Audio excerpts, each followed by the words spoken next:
Shalom Jemaat Karmel, kembali bersama dengan saya. Kita sudah menginjak hari yang keempat, di mana kita belajar tentang Roh Kudus. Dan hari-hari ini adalah masa pencurahan Roh Kudus. Dan hari ini saya mengambil tema peranan Roh Kudus di dalam Perjanjian Lama. Jadi perlu kita ketahui Bapak Ibu, Roh Kudus itu bukan hanya bekerja ketika Tuhan Yesus naik ke surga, dan Roh Kudus itu bekerja di Perjanjian Baru dan sampai sekarang di gereja masa kini, tidak Bapak Ibu. Tetapi Roh Kudus itu juga bekerja di dalam Perjanjian Lama. Bahkan perlu kita ketahui, Roh Kudus itu juga ada sebelum dunia dijadikan. Kenapa dikatakan Allah Tritunggal? Karena itu sudah menjadi kesatuan, ya, di mana ada Allah Bapa, ya di situ ada Allah Anak, ya di situ juga ada Allah Roh Kudus. Maka dari itu ketiganya merupakan satu kesatuan yang utuh. Jadi pelajaran yang pertama, peranan Roh Kudus dalam Perjanjian Lama adalah yang pertama, Roh Kudus itu ada pada saat penciptaan. Nah, di mana dalam kitab Kejadian pasal yang pertama, ayat yang pertama sampai ayat yang ketiga bunyi seperti ini. Pada mulanya Allah menciptakan langit dan bumi. Bumi belum berbentuk dan kosong, gelap gulita menutupi samudera raya, dan Roh Allah melayang-layang di atas permukaan air. Berfirmanlah Allah, jadilah terang. Lalu terang itu jadi. Jadi Bapak Ibu, di sini Roh Kudus dituliskan dengan Roh Allah. Nah, Roh Allah ini adalah Roh Kudus sendiri.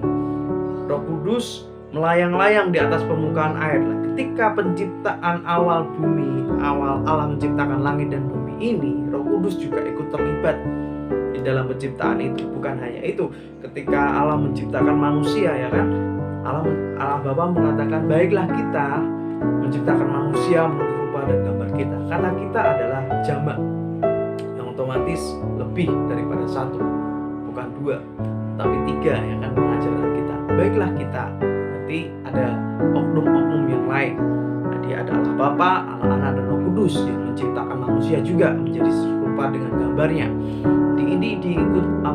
Roh Kudus ikut serta di dalam penciptaan yang ada di bumi. Itu pelajaran yang pertama. Peran Roh Kudus di dalam Perjanjian Lama. Dan di poin yang kedua adalah di mana Roh Kudus di dalam kemampuan manusia. Jadi Roh Kudus itu juga ada dalam kemampuan manusia. Siapa itu? Contohnya seperti Yusuf. Kita buka saja ayatnya di dalam Kejadian pasal yang 41. Kejadian pasal 41 ayatnya yang ke-38 sampai 39. Nah, lalu berkatalah Firaun kepada para pegawainya, mungkinkah kita mendapat orang seperti ini, seorang yang penuh dengan Roh Allah? Kata Firaun kepada Yusuf, oleh karena Allah telah memberitahukan semuanya ini kepadamu. Tidaklah ada orang yang demikian berakal budi dan bijaksana seperti engkau. Nah, Roh Kudus itu ada dalam kemampuan manusia. Siapa manusia itu? Yusuf pada saat itu. Ketika Firaun bermimpi dan Firaun ingin mengetahui mimpi itu, dia mengumpulkan orang-orang istana supaya ada yang menafsirkan mimpinya, tetapi dia tidak menceritakan mimpinya. Sungguh sangat sulit loh Bapak Ibu pada saat itu, karena seandainya ketika saya bermimpi, Anda harus tahu mimpi saya apa, tolong tafsirkan sekalian. Itu sulit sekali. Tapi karena pekerjaan Roh Kudus yang luar biasa kepada diri Yusuf saat itu, Yusuf tahu mimpinya Firaun, bahkan sanggup menafsirkannya. Jadi peranan Roh Kudus dalam Perjanjian Lama pada saat itu terjadi pada Yusuf, bisa menafsirkan mimpi Firaun dan bisa mengetahui apa yang dimimpikan Firaun. Dan bukan hanya Yusuf, tapi masih banyak lagi seperti Daniel. Mereka tahu peranan Roh Kudus ini di dalam kehidupan manusia pada saat itu. Nah, itu poin yang kedua. Kemudian kita masuk dalam poin yang ketiga, peranan Roh Kudus dalam Perjanjian Lama. Di poin yang ketiga adalah Roh Kudus memperlengkapi para imam. Nah, Bapak Ibu Saudara dikasih oleh Tuhan, contohnya seperti di dalam kitab Keluaran pasal yang ke-31 ayat yang pertama sampai ayat yang ketiga. Beginilah firman Tuhan. Nah,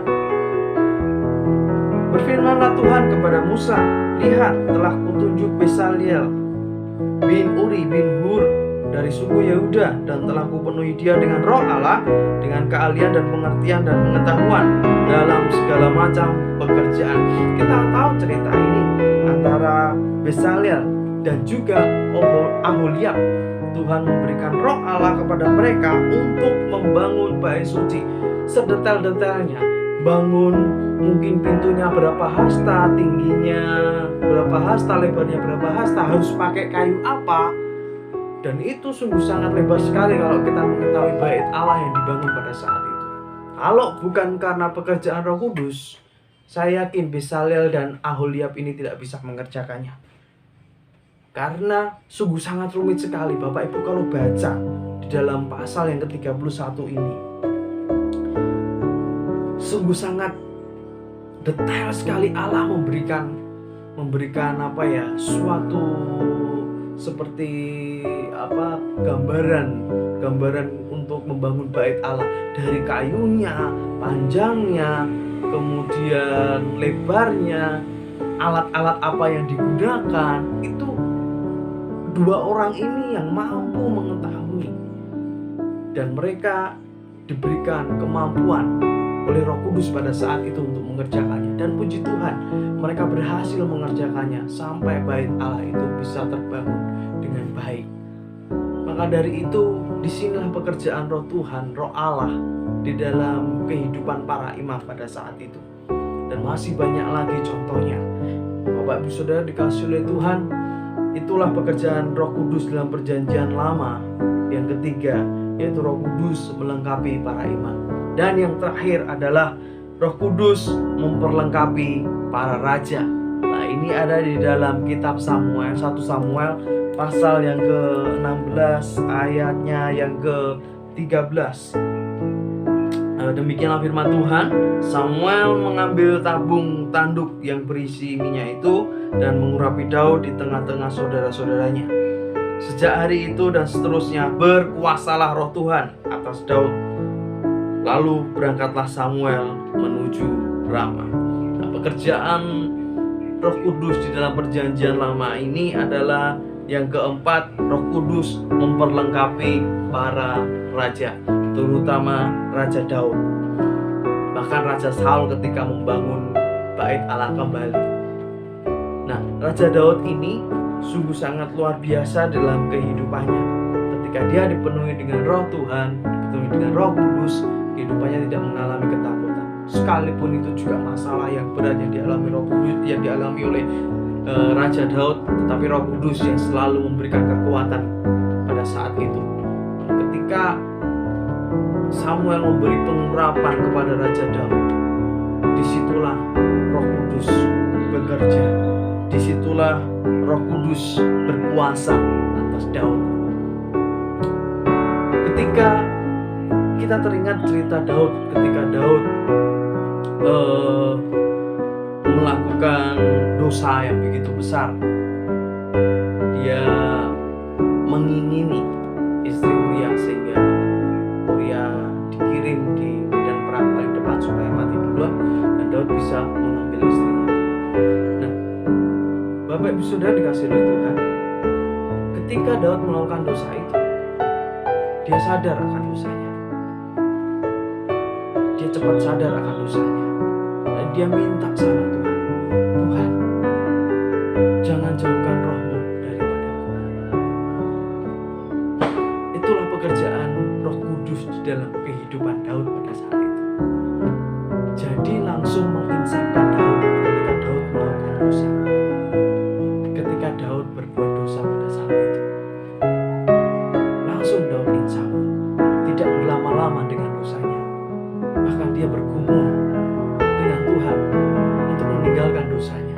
Di dalam Mazmurnya, jangan ambil Roh-Ku Tuhan daripadamu, jangan ambil Roh-Mu Tuhan daripadamu.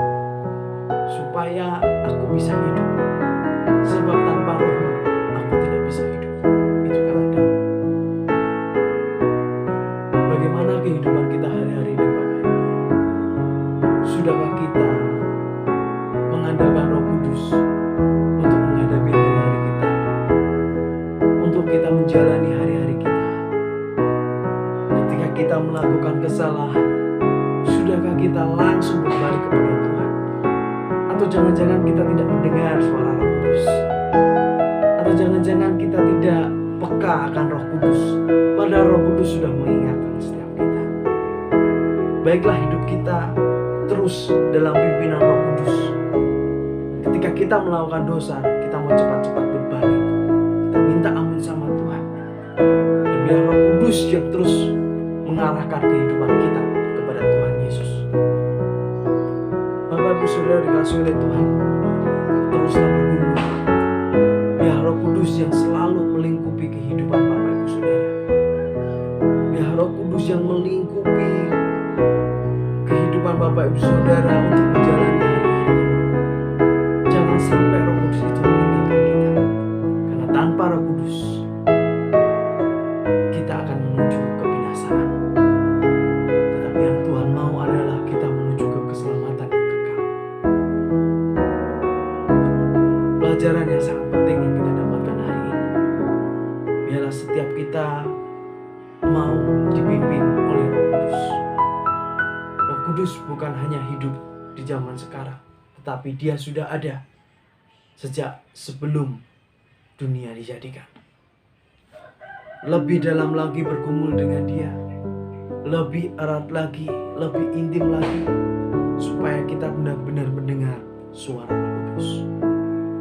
Demikian firman Tuhan. Tetap semangat, tetap berdoa, tetap mengandalkan Roh Kudus.